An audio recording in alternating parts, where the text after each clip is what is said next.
Les objectifs de la mise en œuvre d'une approche sectorielle sont de renforcer l'appropriation de la prise de décision sur les politiques, d'améliorer la cohérence entre les politiques sectorielles et de renforcer les institutions nationales. Après 9 mois de formation modulaire axée sur l'entrepreneuriat, 103 étudiants de l'Institut CSI.com sont enfin arrivés au terme de leur formation. Ils ont reçu ce matin leurs attestations et diplômes de fin de formation. Cette formation va permettre à ces jeunes de pouvoir s'auto-employer et lutter efficacement contre le chômage. Inès Assiblé.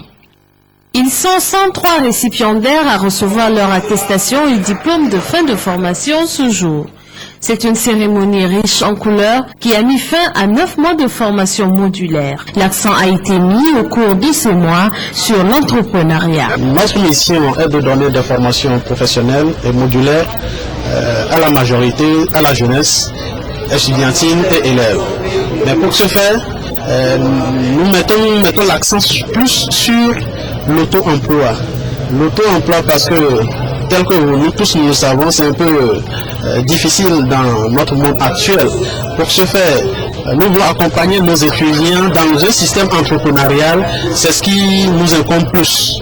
La cérémonie a été placée sous le signe de l'auto-emploi, une manière pour l'Institut SIM Services Informatique et Communication de contribuer à la réduction du chômage en formant de jeunes entrepreneurs. C'est une joie immense qui m'anime.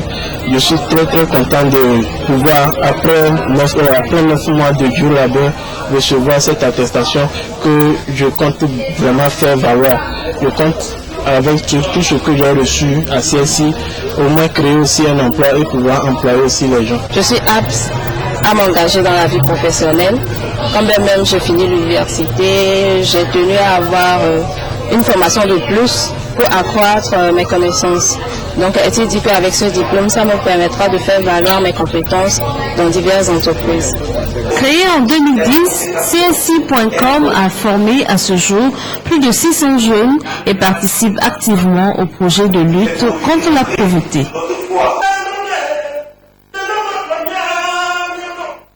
Parlons à présent d'un phénomène qui prend de plus en plus de l'ampleur et qui se répand surtout ces dernières années. Ce phénomène touche surtout les femmes. Il s'agit de la dépigmentation. Je vous en parlais dans les titres. Les femmes africaines surtout en savent quelque chose et certains hommes s'y adonnent, mais dans une moindre proportion. Les femmes s'éclaircissent la peau, ceci pour se rendre belle et attirante pour les hommes. Mais quelles sont les conséquences d'une telle pratique? Les réponses dans ce dossier de la rédaction que nous présente Radjoul Mohamedou. Selon des associations de promotion féminine au Togo, au moins 2 femmes sur 5 utiliseraient des produits cosmétiques pour s'éclaircir la peau, pour être belle, attirante et surtout plaire aux hommes. À en croire ces femmes, la dépigmentation cutanée volontaire n'est pas motivée par un pseudo-complexe d'infériorité, mais plutôt par des motifs purement esthétiques. Contrairement à cette idée reçue, tous les hommes ne craquent pas pour les femmes au teint clair. Quel que soit la pommade que vous utiliserez, vous ne ressemblerez jamais à un blanc corporellement et puis génétiquement. Quel que soit le nombre de produits qu'on va utiliser, ça ne va jamais changer notre nature. Parce que la nature, la beauté naturelle, c'est le teint noir que moi j'aime. Ma femme, elle sera noire, teint noir, et jamais dépigmentée. Contrairement aux affichages marketing qui vantent l'image de femmes claires à la peau éclatante, la pratique de la dépigmentation n'est pas du tout nette. Elle est même très dangereuse. C'est pas que les jeunes filles qui se dépigmentent de nos jours, même les mamans se dépigmentent, parfois voire même les hommes se dépigmentent. La plupart ne se rendent pas compte au début. La dépigmentation, c'est pas du tout bon. Utiliser des produits qui contiennent de l'hydroquinone, ça tue, ça rend malade. Vous l'utilisez, un mois après, vous êtes toute claire, toute jolie, tout le monde vous demande. Vous laissez tomber, 2 semaines après, la peau tombe. À 30 ans, vous avez la peau toute ridée, froissée, avec plein de boutons, des taches. Les risques sont encore plus élevés quand les femmes font recours à des produits bon marché et peu recommandés. Si tu utilises des pigmentants ou éclaircissants, vous faites tous la même pratique, la pratique dépigmentante. Les cosmétiques varient. Il y a plusieurs gammes. Il y a les corticoïdes, la gamme des corticoïdes, les toxines, les diprosomes, les dermovat, etc. Ça, c'est la gamme des corticoïdes. Il y a aussi d'autres qui contiennent l'hydroquinone, par exemple les 3 fleurs d'oignon et d'autres aussi qui contiennent du mercure. C'est dangereux, le mercure est dangereux pour les organes intérieurs, par exemple, et particulièrement le rein, parce que c'est toxique.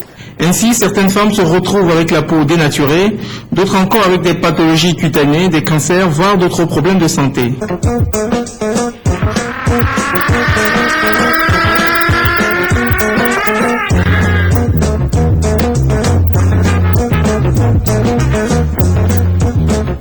Les mycoses cutanées, les infections bactériennes, des infections streptococciques, par exemple les érysipèles, c'est une infection qui est grave si on n'a pas pris en charge rapidement et efficacement, adéquatement.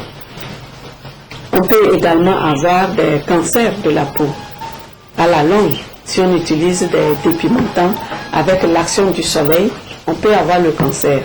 Désir individuel de paraître plus belle, la dépigmentation est devenue un problème de société qui touche toutes les tranches d'âge. Seulement, la rançon de la beauté peut parfois être fatale pour ces femmes. Hors du Togo, au Liban, les populations de la ville de Tripoli sont toujours sous le choc au lendemain du double attentat qui a touché la ville de Tripoli. Les 2 bombes ont explosé à proximité de mosquées, ce qui explique le bilan très lourd, 42 morts et des centaines de blessés. Ces attentats font suite à un autre qui a eu lieu la semaine dernière. Les enquêtes se poursuivent toujours. Ce n'est pas un jour comme un autre. Le Liban et la ville de Tripoli, la capitale du nord du pays, se sont éveillés ce matin avec ces sombres images. Des images de déflagration, des débris partout. La mosquée Taqwa éventrée, souillée.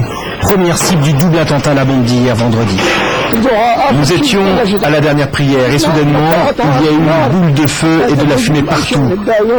J'avais le visage recouvert de poussière et je ne voyais plus rien. Non loin de là, dans un autre quartier de la ville, des amas de ferraille. Deuxième cible des terroristes hier à 2 minutes de la première explosion, la mosquée Salam. 2 attaques destinées à faire mal, à tuer le plus grand nombre.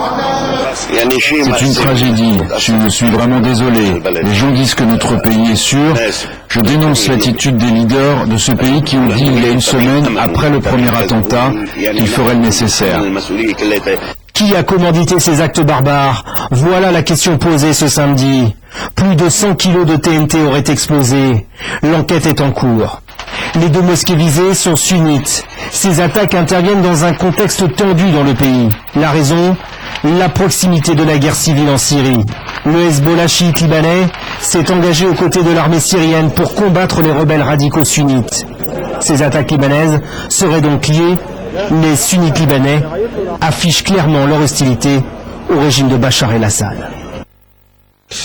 En Colombie, la paix entre les forces révolutionnaires colombiennes et les autorités pourrait passer par un référendum. C'est une idée du président colombien Juan Manuel Santos, une idée que les FARC ont promis étudier à fond. Ils ont marqué une pause dans les pourparlers pour réfléchir à la proposition. Les 2 délégations s'y font face depuis novembre 2012, mais la table des négociations va être délaissée pour une durée indéterminée. Les FARC ont en effet suspendu vendredi les pourparlers. La raison de cette perturbation, l'annonce du président colombien la veille de soumettre un éventuel accord de paix à un référendum. La délégation des FARC a décidé de faire une pause dans les discussions pour se concentrer uniquement sur l'analyse de cette proposition du gouvernement. La délégation des FARC va rester à Cuba le temps de sa réflexion. Nous allons saisir cette occasion pour écouter les opinions qui vont venir du peuple dans un contexte politique et social tendu en Colombie. La paix en Colombie est l'affaire de tous.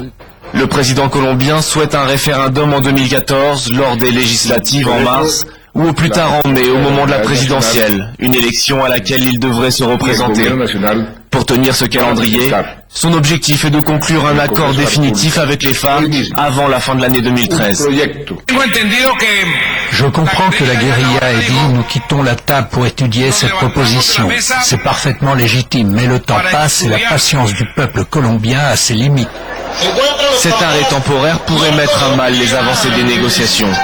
En guise de bonne volonté, en début de semaine, les FARC avaient admis à demi-mot leur part de responsabilité envers les victimes du conflit armé.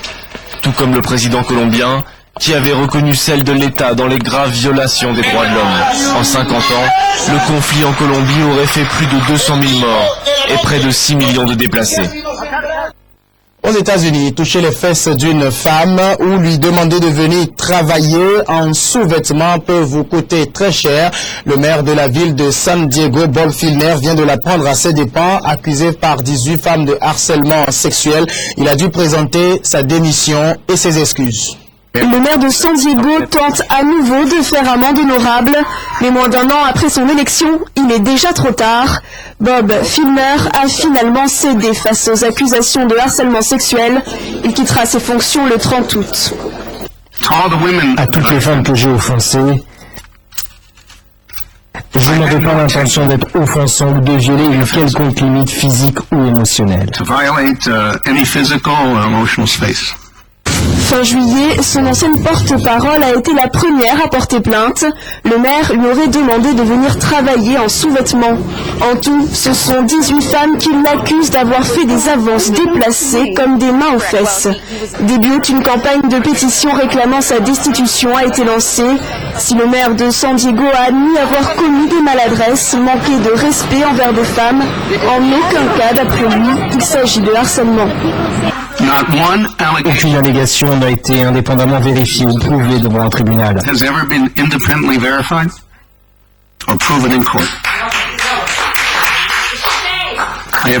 Je n'ai jamais harcelé sexuellement quiconque. Mais l'hystérie que beaucoup d'entre vous ont alimentée a pris le dessus. C'est l'hystérie d'un lynchage. Pour ses partisans, c'est lui la victime d'une déstabilisation de la part d'opposants politiques. Et on termine par le Canada où le Premier ministre Stephen Harper était en tournée dans le nord du Québec, une tournée qui a bien commencé mais qui s'est mal terminée quand l'équipe de presse du Premier ministre refuse à un journaliste le droit de poser sa question. Cela peut mal se terminer. La mine Raglan dans le nord du Québec, dernière étape de la tournée nordique de Stephen Harper, fait une visite qui se termine dans la controverse. Lee Q-Jang est reporter pour un quotidien. Il fait partie du journaliste couvre-tournée depuis le début. Un peu avant le point de presse, il apprend que le bureau du Premier ministre lui refuse le droit de poser une question.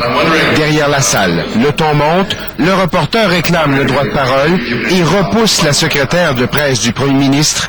Quelques secondes plus tard, il tente de s'emparer du microphone. La GRC intervient et l'escorte de façon musclée derrière la salle. He said, I couldn't ask a question. I said, why? Because this, the right to ask a question was decided by the group of journalists. Le reporter ne comprend pas pourquoi on lui a retiré sa question, qualifie le processus d'antidémocratique.